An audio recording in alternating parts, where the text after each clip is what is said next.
Nakikita namin. Siyempre, gustong mag-push. Lumaki yung pan. Sandali lang naman kapag-palaga. Naski pa palaga. Joke lang. Kung sa mapunta, huwag kang umalis. Mapapatay din kita. Hindi po mabot yung skill 1 ko So akala ko sa part na to hindi ko di talaga siya mababatay. Pero dahil nga dun sa Natalia napatay din pa, ni masakit ka bila, masakit ka. Talaga naman, masakit ka dahil lang sa means. Kung ang lakas mo magtago sa damo, akala mo hindi kita na-fay talap-ulapo. Ano ama yun na patikim ka fay na ano? Ay, tipi-tipi. Sarap pala mag-push. Magamit mo lang pala si Nana. Mananalo pala kayo kapag sinali yung gamit mo dahil sa pagpapush.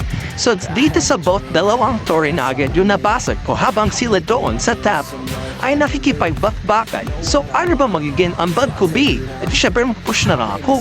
O di ma, gani ka talaga. Habang nagala daw ito papunta, nabasa ko yung sinabi na most pop na no Lloyd daw. Ano no Lloyd? Ha? Hindi kami takot na talo, be. Sadyang kailangan talaga natin sa buhay natin si Lord kasi alam naman natin na si Lord yung makapagpaligtas sa atin. Ayan, deserve mo yan.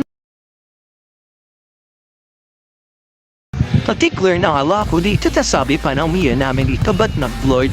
Wala mo, be. Gusto kasi natin manalo, diba? So tara ka mag-Lord tayo. Grabe ka naman, pani. Talaga na mo pinatay mo pa ako doon na. Sarap pa yung mga asar, ano? Pag alam nyo mananalo kayo. Tipi-tipi ka lang, tas mga asar-asar ka, ganyan. Ah, tapos sinana yung gamit mo. Aba na asar ako dito, bigla nagsabi yung miya na kaya pa.